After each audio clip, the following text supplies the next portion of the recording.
The sound of metal scraping against metal echoed in the cramped, humid basement of the Bluebird Lounge.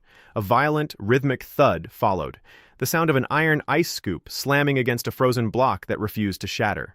"You're going to break the machine, Liam," a voice called out from the top of the concrete stairs. Liam didn't look up. He wiped a streak of sweat and condensation from his forehead with the back of his forearm, his knuckles raw and red. He was 28 years old, but his shoulders carried the heavy, slumped posture of a man who had lived twice that long. For 3 years, his life had been measured in the mechanical rhythm of restocking liquor bottles, wiping down mahogany wood, and listening to the drunken confessions of tourists under the neon glow of downtown Nashville. But tonight, the ice wasn't the only thing under pressure. Upstairs, the bass from the speakers was vibrating through the floorboards. A wedding rehearsal party was in full swing, and the air was thick with the scent of expensive perfume, stale bourbon, and unsaid words. Suddenly, a heavy oak door slammed at the end of the basement hallway. Footsteps, sharp, hurried, and uneven, clicked against the concrete. "I told you, I don't care what your father says," a woman's voice hissed. It was a sharp, desperate whisper, a sound that immediately made Liam freeze, the ice scoop hovering in midair. "He doesn't own this weekend. We are supposed to be celebrating Brooke and Owen, not negotiating a corporate merger." "Elena, lower your voice," a man replied. His tone was smooth, calculated, and dripping with an unsettling, quiet authority. It was the kind of voice that belonged to someone who never had to ask for a room's attention because he simply bought it. "Your father's interests are our interests now. Don't be naive, and frankly, walking into a dive bar like this isn't exactly fitting for the future, Mrs. Vance." Liam's chest tightened. The name Elena hit him like a physical blow. He slowly lowered the scoop, his heart hammering against his ribs. He hadn't heard that voice in 5 years, not since the day she packed her bags and left their cramped college apartment without so much as a goodbye note, leaving behind nothing but a half-empty bottle of cheap whiskey and a lifetime of unanswered questions. Before we dive deeper into the dark secrets of this Nashville night, make sure to hit that subscribe button and turn on notifications. You won't want to miss how this web of lies unravels. The build-up. To understand why a simple name could make a grown man freeze in a dark basement, you have to understand Nashville. It's a city built on stories of making it big, but for every neon light on Broadway, there are 1,000 shadows where real lives get tangled. 5 years ago, Liam was a different man. He was an aspiring songwriter with a guitar strapped to his back and a fire in his belly. Elena was his muse, a brilliant, artistic soul who loved the music as much as he did. But Nashville is also a city of brutal realities.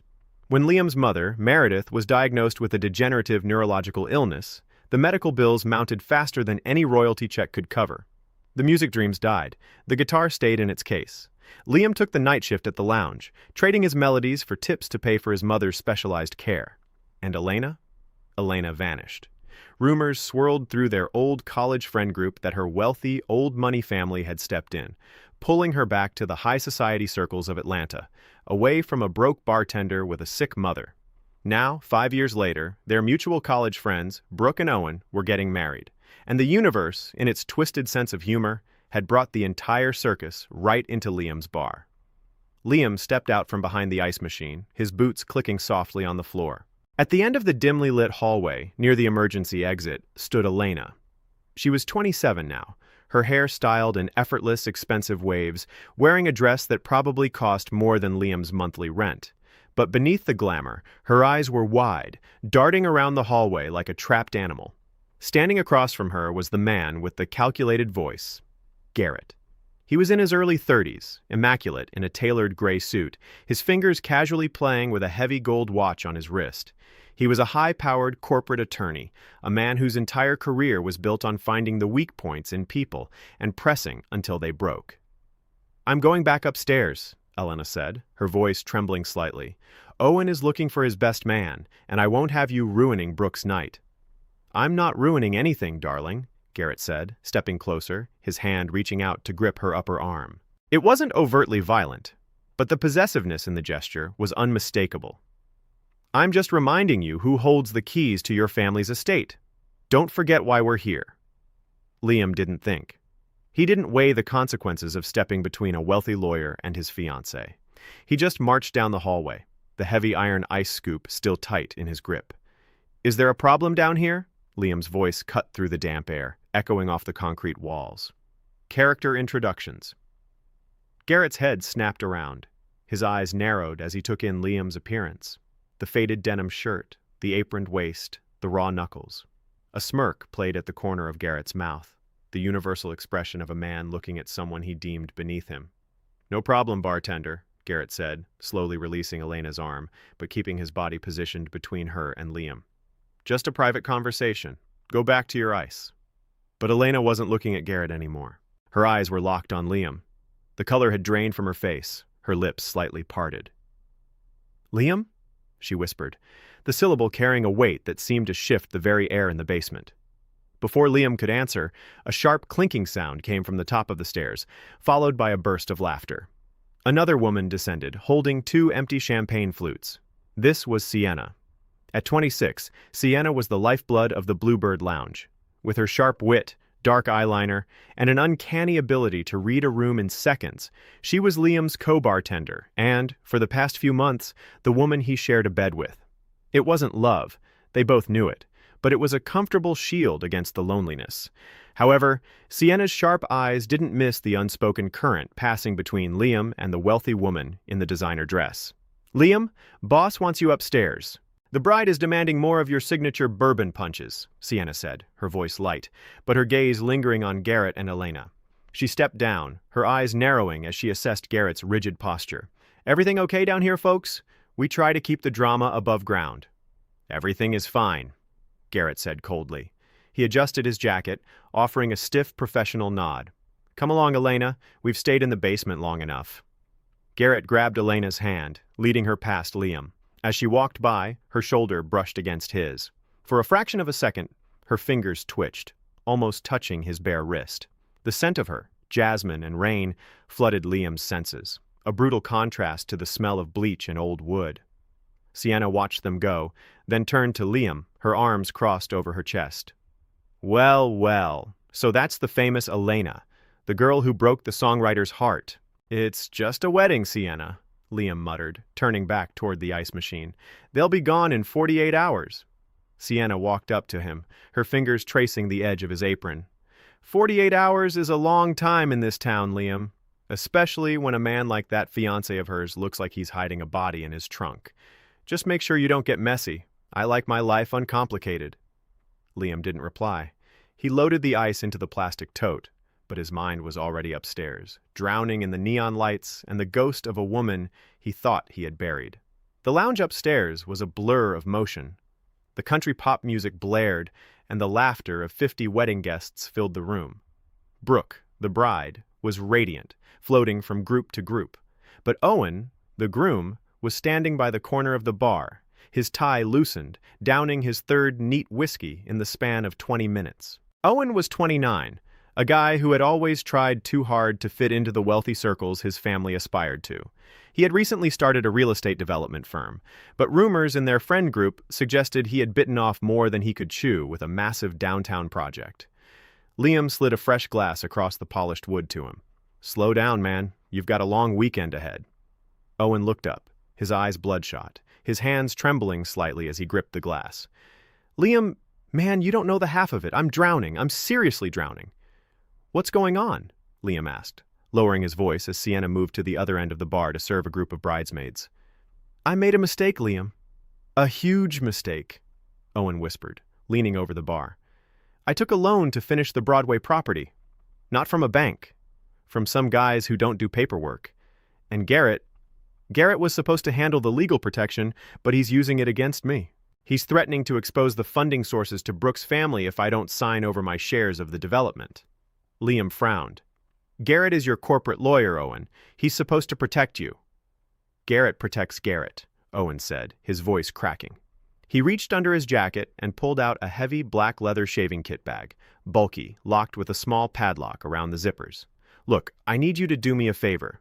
Just for 48 hours. Put this in the lounge safe. Don't tell anyone. Not Sienna, not the boss, nobody. If Garrett finds this, I'm ruined. My wedding is ruined."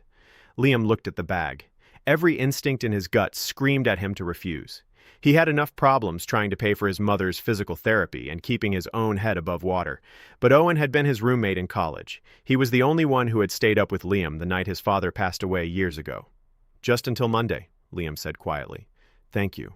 God, thank you, Owen breathed, sliding the bag across the counter under a bar towel. Liam took the bag, walked into the back office, and tossed it into the floor, safe beneath the desk, spinning the dial. He had no way of knowing, in that chaotic, loud moment, that the bag didn't just contain Owen's personal financial documents. He was completely unaware that this simple act of loyalty would act as the catalyst for a nightmare that would threaten everything he held dear. When Liam walked back out to the bar, the crowd had shifted. Garrett was at a booth, surrounded by several older men in expensive suits, presumably Elena's father and his business associates. But Elena was standing alone near the jukebox, watching the neon sign flicker against the window. Liam walked over, a glass of water in his hand. He placed it on the small table next to her. You always did hate champagne. Elena jumped slightly, then smiled, a soft, weary expression that reached her eyes for the first time all night. It gives me a headache. You remembered. I remember a lot of things, Liam said, leaning against the wall, his eyes tracking Garrett across the room. Like how you used to tell me you'd never marry a man who wore a watch that cost more than a car. Elena looked down at her hands, her fingers tracing the giant diamond ring on her left hand. Life gets complicated, Liam. When I left, it wasn't because I wanted to. My father's company was facing a federal audit. Garrett's family firm swept in and cleared the charges. But it came with conditions. My father's business survived, but my life became the collateral. Liam's chest tightened. All these years he had hated her for abandoning him, thinking she had simply chosen wealth over their struggle. Why didn't you tell me? Because you were watching your mother deteriorate, Liam. You were working 20 hours a day just to pay for her medicine. If I had told you that my family was forcing me away, you would have tried to fight them. You would have ruined your own life trying to save mine, and you couldn't afford that fight. Tears welled in her eyes. I did it to protect you. The revelation hung in the air, thick and suffocating. The anger that Liam had carried for 5 years evaporated, replaced by a hollow, aching regret. They stood inches apart, the noise of the bar fading into the background. Elena. Liam reached out, his hand hovering near her cheek. She leaned into his touch, her eyes closing as his fingers brushed her skin. It was a moment of pure, uninterrupted truth, in a room full of lies. But from across the room, Garrett's eyes locked onto them, his face darkened into a mask of pure fury. He stood up from his booth, but before he could march across the floor, Sienna intercepted him, holding a tray of drinks, intentionally blocking his path and striking up a cheerful conversation. Elena pulled back, noticing the shift. I have to go. Garrett is watching.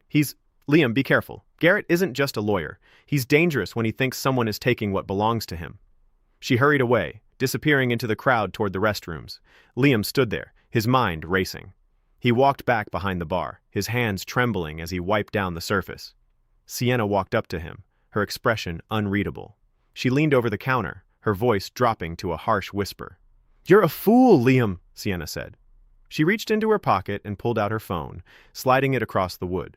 On the screen was a text message from an unknown number. It contained a crystal-clear photo, taken just minutes ago from outside the lounge window. A photo of Liam's hand on Elena's cheek, their faces inches apart. Sienna looked at him, her eyes cold and sharp. Garrett isn't the only one watching you, Liam. Someone just sent me this, and they told me to tell you that if you don't stay away from the bride's circle, your mother's little care facility is going to lose its funding by tomorrow morning. You think you're playing a romantic game, but you're totally unaware of the price you're about to pay. The next morning, the Nashville heat was oppressive. The humidity hung low over the brick buildings of the Gulch as Liam walked into his mother's care facility, the Magnolia Gardens. He sat by his mother's bedside. Meredith was 56, her hair silver, her eyes clear for brief moments before drifting back into the fog of her illness. She smiled weakly as Liam held her hand. You look tired, my boy, she whispered, her voice fragile. Are you still writing your songs? Every day, Ma. Liam lied softly, squeezing her hand. Every day. As he left her room, the facility administrator, Mrs. Gable, called him into her office. She was a stern but kind woman who had given Liam multiple extensions on his payments. Liam, we have a problem, Mrs. Gable said, looking at a document on her computer screen. An anonymous donor has been subsidizing 40% of your mother's specialized therapy costs through a private medical foundation for the last 2 years. This morning, that foundation pulled the funding, effective immediately. Liam's heart dropped. What? Why? They didn't give a reason, but without that subsidy, your monthly out-of-pocket cost triples. If it's not paid by Monday, we'll have to transition Meredith to a state facility. Liam knew what that meant. The state facilities were overcrowded, understaffed, and his mother's condition would plummet. He walked out of the building, his blood boiling. It wasn't an anonymous donor. It had been Garrett's family foundation, or perhaps Elena's family. They had been controlling his life from afar, using his mother's health as a leash without him ever knowing. And now, because he touched Elena's cheek, Garrett had yanked the leash. By afternoon, Liam was back at the Bluebird Lounge, preparing for the pre-wedding cocktail reception. The bar was empty except for Owen, who was sitting in the back booth, his head in his hands. "Did you keep it safe?" Owen asked as Liam approached. "It's in the safe, Owen," Liam said, sitting across from him. "But you need to tell me the truth. What is really in that bag? Garrett just pulled my mother's medical funding. He's trying to destroy me." Owen looked up, his face pale. "The bag. It contains the original financial ledgers for my Broadway development project. Garrett didn't just find out about my illegal loans, Liam. He arranged them. He used a shell company owned by his family to lend me the money, knowing I'd default. He's trying to hostile take over the entire downtown block. The documents in that bag prove the shell company belongs to him. It's corporate fraud, money laundering. It's enough to disbar him and put him away for 10 years. Liam stared at him, the pieces finally clicking together. The bag wasn't just Owen's debt, it was Garrett's leverage, and Owen had stolen it back. Suddenly the front door of the lounge jingled. Garrett walked in, flanked by two large men in dark suits who didn't look like lawyers. They looked like private security from the rougher parts of town. Garrett smiled, walking confidently toward the booth. "Ah, the best man and the bartender. Hard at work, I see." Owen froze, his breath catching in his throat. Garrett leaned over the table, placing his palms flat on the wood. "Owen, you misplaced something yesterday. A black leather bag. I checked your car, your hotel room, and your fiancé's apartment. It's not there, which means you gave it to someone." Garrett turned his icy gaze slowly toward Liam. "And who better to trust than a loyal, desperate friend?" "I don't know what you're talking about," Liam said, his voice deadly calm, though his heart was pounding against his ribs. Garrett laughed, a short, barking sound. "Let me make this simple for you, Liam. You have until the wedding reception tonight to return what belongs to me.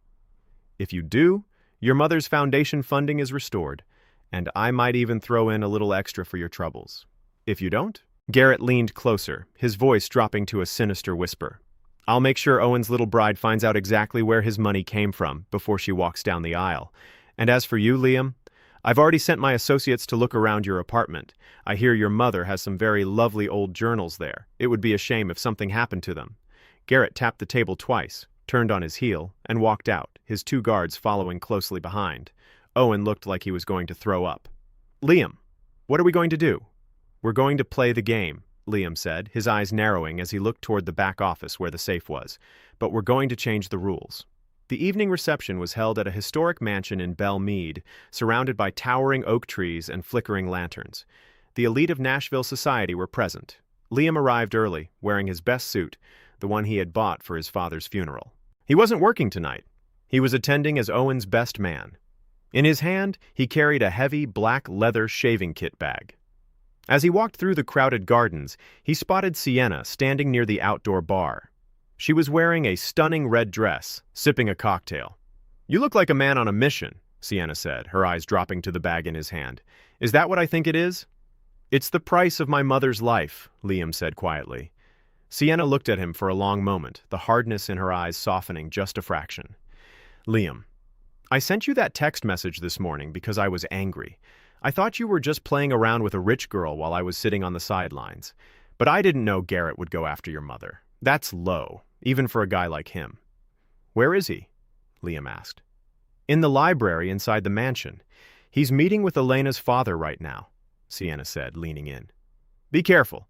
Elena is in there too, and she looks terrified." Liam nodded, marching past her toward the heavy mahogany doors of the mansion. Inside, the library was quiet, insulated from the noise of the party outside. Liam pushed the door open. Garrett was sitting behind a large oak desk, swirling a glass of scotch. Elena stood by the window, her back to the room, her shoulders rigid. Her father, a stern, older man named Harrison Vance, was sitting in an armchair, reading a financial report. "Ah, the guest of honor," Garrett said, standing up with a smirk. I see you brought the luggage. Liam stepped into the room, tossing the black leather bag onto the desk. It landed with a heavy thud. Here it is. Everything Owen took. Now call off your people and restore my mother's funding. Garrett picked up the bag, unzipped it, and glanced inside. A look of immense satisfaction washed over his face. Pleasure doing business with you, Liam. See? I told you everything has a price. Elena turned around, her eyes filled with sorrow as she looked at Liam. Liam, you shouldn't have done this. You don't know what he'll do now that he has it back. It's over, Elena, Liam said, looking at her father, Harrison. Mr. Vance, your future son-in-law is a criminal. He's using shell companies to bankrupt your associates and take over downtown properties. Harrison Vance didn't even look up from his paper. I am well aware of how Garrett conducts business, young man. In our world, efficiency is rewarded, not scrutinized. Now, if you'll excuse us, this is a private family weekend. Liam stood frozen. He looked at Garrett, who was grinning like a wolf. Elena's father didn't care about the fraud. He was in on it, or at least condoned it for the sake of the family's expanding empire. You see, Liam? Garrett said, walking around the desk and standing right in front of him. You're a bartender. You think in terms of right and wrong, love and heartbreak. We think in terms of assets and liabilities. And right now, you're a liability that has just been liquidated. Garrett nodded to one of his large guards standing by the door. The guard stepped forward, reaching into his jacket. Liam backed away, his heart freezing as he realized his play had failed.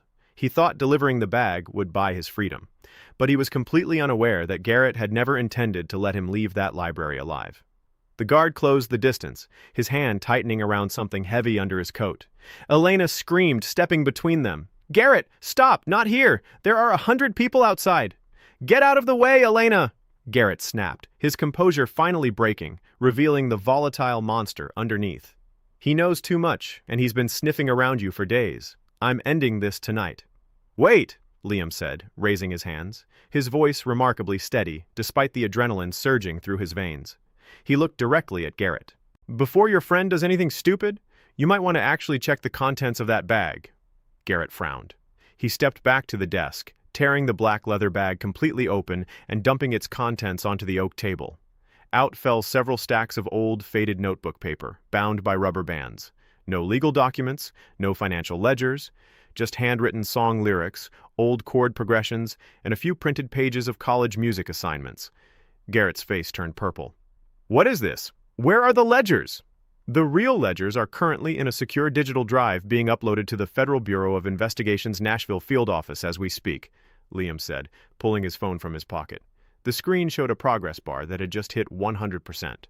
Owen gave me the bag yesterday, but I didn't just put it in the safe, Garrett. After your little threat at the lounge, I opened it. I read through every single page. Harrison Vance finally stood up from his armchair, his face turning pale. Garrett, what is he talking about?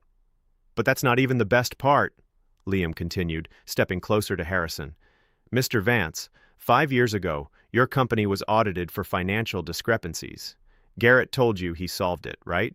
He told you he used his legal brilliance to clear your name, and in return, he demanded Elena's hand in marriage to cement the corporate alliance. Elena looked from Liam to Garrett, her breath catching. Liam, what are you saying? I'm saying Garrett didn't clear the audit, Mr. Vance, Liam said, his voice ringing with absolute certainty. He created it.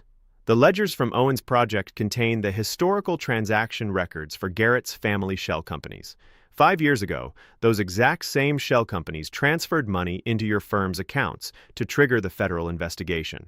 Garrett framed your company, then pretended to be the savior just so he could force Elena into a marriage contract and take control of your estate. The library fell into a dead, suffocating silence. Elena stared at Garrett, her eyes wide with a mixture of horror and realization. You ruined my life. You forced me away from everything I loved for a lie? Elena, he's lying. He's a broke bartender trying to win you back, Garrett shouted, his voice cracking with desperation as he turned to Harrison. Sir, you can't believe this trash. But Harrison Vance wasn't looking at Garrett with approval anymore. He walked over to the desk, picked up one of the printed pages Liam had left on top of the old lyrics, a copy of a transaction receipt from 5 years ago, linking Garrett's personal offshore account to the audit trigger. Harrison's face hardened into stone. He looked at Garrett's 2 guards. Leave the room, now. The guards looked at each other, then slowly backed out of the library, closing the heavy doors behind them. Harrison turned to Garrett, his voice dripping with a cold, aristocratic rage. "You used my family. You threatened my daughter. Get out of my sight, Garrett. If I ever see your face near my daughter or my business again, the FBI won't be the only ones looking for you." Garrett looked around the room, realizing the trap had snapped shut. His wealth, his influence, his leverage, all gone in the span of 5 minutes. He glared at Liam with pure, unadulterated hatred, then stormed out of the library, slamming the door behind him. The wedding of Brooke and Owen went on the following day. It wasn't perfect. The tension was palpable, but Owen was free from his debt, and Garrett's seat at the front pew remained empty. As the sun began to set over Nashville, casting a warm golden glow across the Cumberland River, Liam stood on the John Seigenthaler pedestrian bridge. The city skyline was lit up behind him, the neon lights of Broadway just starting to flicker to life in the distance. He held a cup of coffee in his hands, watching the water move below. Footsteps clicked against the concrete behind him. He didn't need to turn around to know who it was. The scent of jasmine and rain preceded her. Elena walked up to the railing, leaning her arms against the cold metal, looking out at the city. "My father's lawyers spent the whole morning dissolving the contracts with Garrett's firm. It's going to be a mess for a few months. But for the first time in 5 years, I feel like I can breathe." "I'm glad, Elena," Liam said softly. "Sienna came to see me before I left the hotel," Elena said, turning her head to look at him. "She told me that her family's foundation actually stepped in this morning to cover your mother's care facility costs permanently. She said she owed you that much for keeping the lounge out of the news." Liam smiled, a genuine feeling of relief washing over him. Sienna was tough, but she had a good heart. Elena stepped closer to him, her hand moving along the railing until her fingers gently brushed against his. "What happens now, Liam? The secrets are gone. There's no Garrett, no contracts." Liam looked at her beautiful face, the woman who had been his muse, the ghost that had haunted his songs for half a decade. But as he looked at her, he realized something profound. The past 5 years had changed them both. They weren't those innocent college kids anymore. They were survivors of a war they hadn't chosen to fight.